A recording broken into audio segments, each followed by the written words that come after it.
Okay, imagine this for a second. You're sitting in a doctor's office. You feel totally fine. Just, a routine checkup, maybe getting a refill on some allergy meds. But the computer on the desk, it's looking at some really basic, kind of boring data from your file. And it knows something you don't. It knows that in 15 years, a decade and a half from now, you're going to develop Parkinson's disease. That sounds like something straight out of science fiction. Or maybe a horror movie. It really does. But according to the stack of research we're looking at today, that isn't fiction anymore. It's the current operational reality of medical AI. And it is, frankly, a little unsettling. It is unsettling, but it's also incredibly hopeful. And that's really the hook for today's deep dive. We're officially moving past the hype phase of AI in medicine, all the shiny chatbots and the VC buzzwords. Right. We're entering a new phase where these machines are developing what you could almost call superhuman senses. Superhuman senses. That's a pretty bold claim. It is, but I think the sources we have today really back it up. We're seeing machines that can see things in biological data that human doctors, I don't care how brilliant or experienced they physically cannot see. So it's not about being smarter. No, it's about perception, a different kind of perception. Okay, so today we're unpacking a really fascinating stack to prove that point. We've got reports on AI predicting chronic diseases from simple heart tracings. We've got a heavy-hitting academic paper on a new foundation model. It's called EchoJEPA. And it's essentially solving one of the biggest problems in heart ultrasounds. Oh, that paper is a massive leap forward, a huge deal. And then, to ground all this high-tech stuff, we have a very candid, very real-world conversation between two absolute giants in the field, Dr. Eric Topol and Dr. Bob Wachter, and they're talking about what actually happens when you drop this technology into a messy, chaotic hospital. Because that's the rub, isn't it? The lab is perfect. The hospital is a mess. Exactly. And the mission for this deep dive is to figure out, is AI just another tool, like a really fancy stethoscope? Or is it becoming a super specialist that might actually eventually outperform the humans running the hospital? And if it does, what happens to the human doctor? It's the existential question of our time, really. Let's start with those superhuman senses you mentioned, because I think when most people hear AI in medicine, they think, oh, it reads the X-ray faster than the radiologist, but you're saying it's not just speed. Right. It's not just doing what we do, but faster. It's doing what we can't do. It's all about high-dimensional pattern matching. Let's take the electrocardiogram, the ECG. A beep, beep, beep, beep machine. The squiggly lines on the graph paper, exactly. We've been using them for a century. A cardiologist looks at that trace to check the electrical activity of the heart. Is the rhythm right? Is there a blockage? Yeah. Standard heart stuff. Right, standard stuff. But recently, researchers found that if you feed that same squiggly line, that same ECG, into an AI model, it can detect chronic kidney disease. Whoa, okay, hold on. Pause. You're telling me a heart test, which is measuring electrical pulses in the chest, is diagnosing a kidney problem. Anatomically, that doesn't even make sense. It sounds like a glitch. It sounds completely counterintuitive, I agree. If you asked a human cardiologist to find kidney disease on an ECG, they'd look at you like you're crazy. They'd say the data isn't there. Because to a human eye, it isn't. Exactly. But the AI is seeing what we could call hidden data. It turns out that when your kidneys struggle, it changes the electrolyte balance in your blood, your potassium, your calcium levels. And those tiny chemical changes actually alter the way electricity conducts through the heart muscle. So the kidney issues are leaving a fingerprint on the heartbeat. A fingerprint that is completely invisible to the human eye, but glaringly obvious to an algorithm. And just think about the implications there. An ECG is cheap. It's non-invasive. Testing for kidney disease usually involves blood draws, labs. If we can screen for it, just by putting some stickers on your chest, we can catch it years earlier. That is wild. It's like looking at the speedometer of your car and knowing your oil needs changing because the needle is vibrating in some specific way you can't see. That is a surprisingly accurate analogy. Yeah. And it's the same story with that Parkinson's statistic you mentioned at the top. This isn't about spotting a hand tremor. This is about analyzing data to find markers 15 years before any symptoms appear. 15 years. That's an entire lifetime of preparation, or maybe even prevention. Precisely. And we're seeing this with aging clocks, too. AI looking at biological data to predict how fast you're aging or even time of death. It's seeing the hidden data that our eyes just aren't evolved to process. We see the surface. The AI sees the matrix underneath. Okay, so the AI is Sherlock Holmes on steroids. It sees all the clues we miss. But I want to dig into the technical side of how it sees, especially when the data is messy, because we have this paper on EchoJEPA, and frankly, the title alone is a mouthful. It is a mouthful, but what it represents is a fundamental shift in how computer vision works. This is all about echocardiography, Yeah. ultrasound of the heart. Which, if you've ever seen one, looks like a snowy TV screen from the 1980s. It's a Rorschach test. It is incredibly noisy. We call the noise speckle. Then you have shadows from your ribs blocking the view. It's very, very hard to interpret. Now, to understand why EchoJEPA is such a big deal, you have to understand how we used to train AI on this stuff. We use something called pixel reconstruction. Okay, break that down for me. So you take a video of the heart, you mask out, you hide a bunch of the pixels, and then you tell the AI, guess what pixels are missing? So it's like paint by numbers, it's trying to fill in the blanks. Exactly. But now think about that really noisy ultrasound video. If you ask an AI to predict the missing pixels in a screen full of static, what is it spending its brain power on? It's memorizing the static. It's memorizing the static. It's wasting massive amounts of compute trying to reconstruct the noise, the speckle, the artifacts. It's obsessing over the snow on the TV screen instead of the actual picture. So it's missing the forest for the trees. Or the heart for the static, I guess. Enter EchoJEPA. It uses a method called latent prediction. This is the game changer. Instead of trying to predict the missing pixels, it predicts the missing information in a latent space. All right, but I want to stick on latent prediction for a second, because my brain just thinks in pixels, right? A picture is pixels. How does it predict a structure without predicting the actual pixels that make up that structure? That's a great question. And it's really the core of it. Think of it this way. If I show you a blurry photo of a dog running behind a picket fence, you don't see the whole dog. Parts are blocked. But does your brain need to hallucinate every single hair on the dog's tail to know it's a dog? No, of course not. I know the shape, I know the movement. My brain just fills in the concept of dog. Exactly. Your brain is doing latent prediction. You understand the object, not the individual pixels. The old AI tried to draw every missing pixel of hair and fence. EchoJEPA stops trying to draw the picture and starts understanding the anatomy. It learns the mathematical representation of heart, not just the image of a heart. So it's filtering out all the junk and focusing on the muscle, the valves, the actual movement. It's basically seeing through the fence. And the results are just staggering. This model was trained on 18 million videos from about 300,000 patients. And when they tested it on estimating the left ventricular ejection fraction, which is the key number for how well your heart is pumping, it was about 27% better than the standard models. 27% is a massive jump in medicine. Usually we get excited about like 2% improvement. It is huge. But here's the stat that really blew my mind. It's incredibly efficient. It achieved nearly state-of-the-art accuracy with only 1% of the labeled data. Wait, only 1%? Yes. Because it understands the concept of the heart so well from all that pre-training, you don't need to show it millions of labeled examples to teach it a new trick. It already knows what a heart is. That's the difference between memorization and actual understanding. Exactly. And here's the kicker. They tested this model on pediatric patients, on kids. And kids aren't just small adults, medically speaking. Their heart rates are faster. The whole geometry is different. Correct. Usually, if you train an AI on 300,000 adults and then show it a child's heart, it just fails. It's no idea what it's looking at.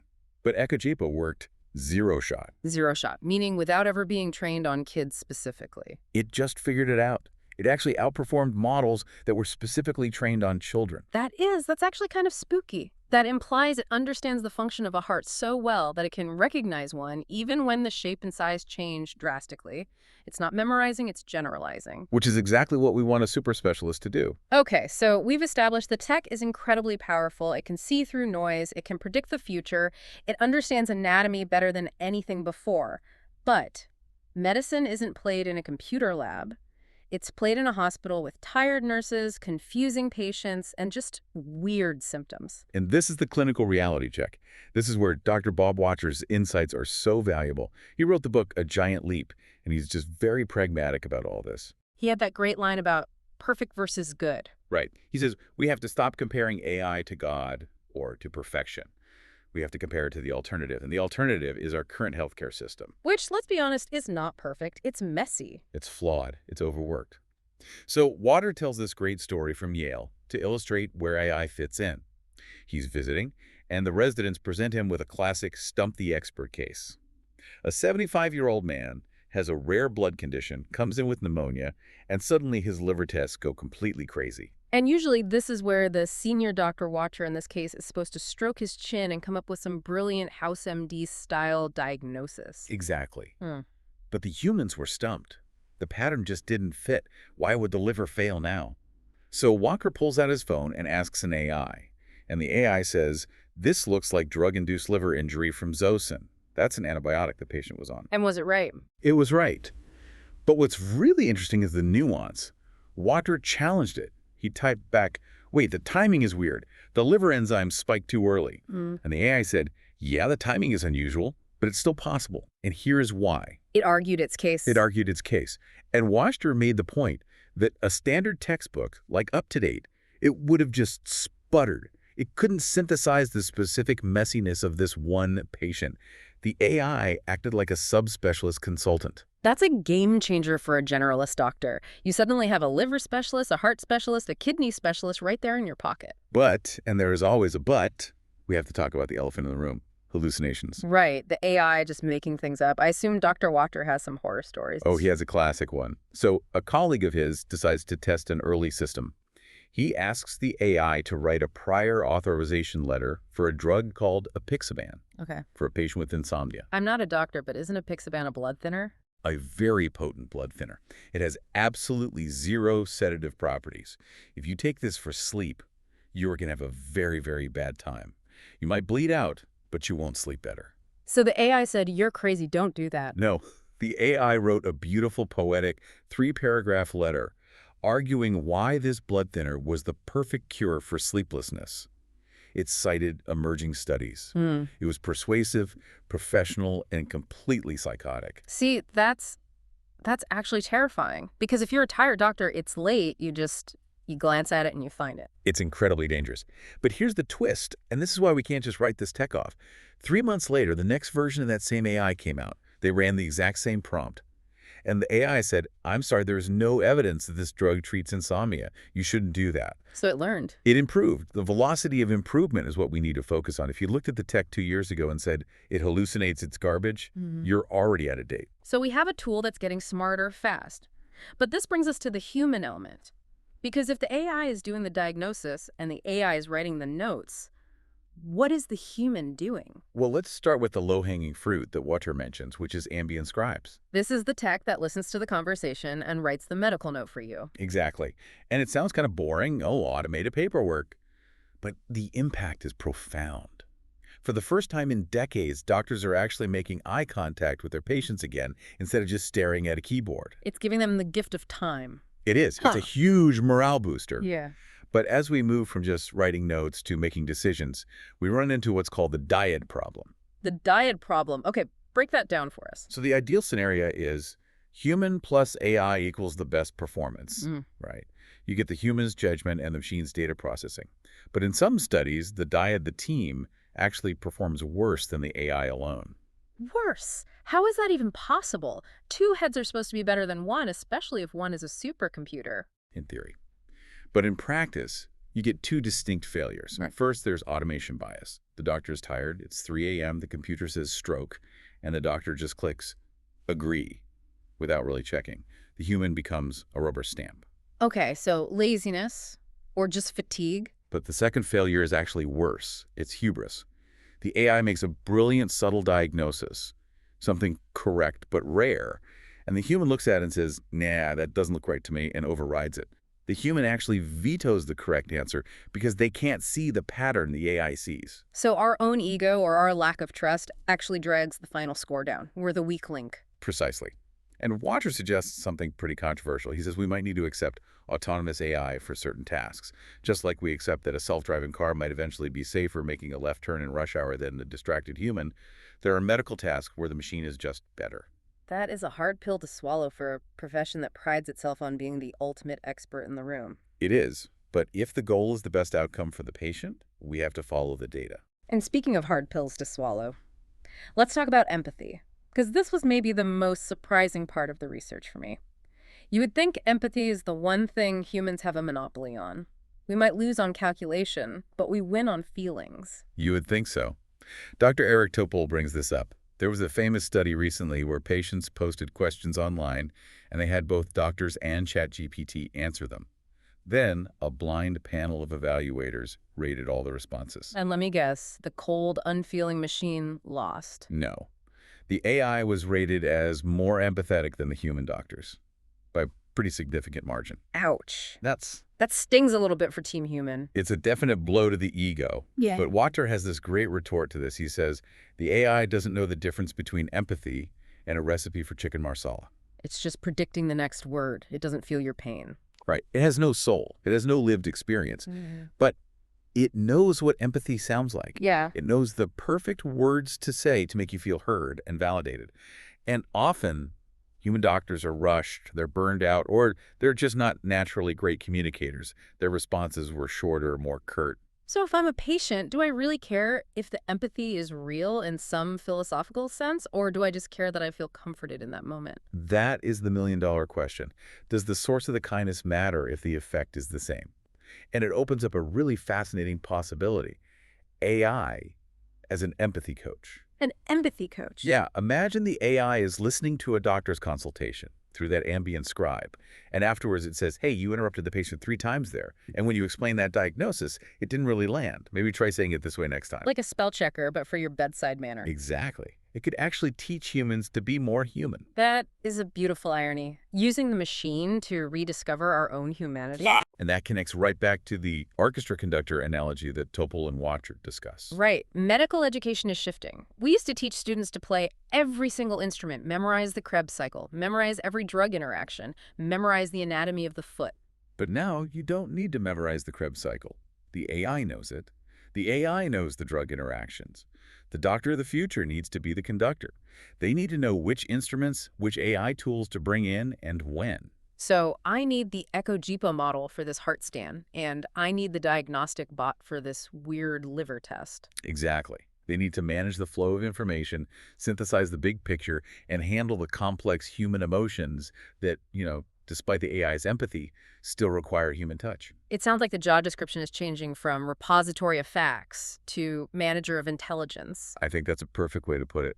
We're moving from the era of the Dr. House genius who knows everything to the era of the connect. So let's wrap this up. We've gone from AI spotting kidney disease and heart rhythms to models like EchoJEPA seeing through the noise, to the reality of AI acting as a subspecialist in our pockets. And the takeaway is that this technology is robust, it's efficient, and it's moving incredibly fast. And yes, it might even fake empathy better than we do on a bad day. Which leaves us with a big question for you, the listener, to mull over. If the AI can diagnose better than us, if it can predict a future better than us, and if it can even communicate with more, empathy than we can, what is the core, irreducible function of the human doctor? Is it just liability? Is it just holding the patient's hand? Or is there something about the human guide that can never actually be digitized? Something to think about next time you're in the waiting room. See you in the next deep dive.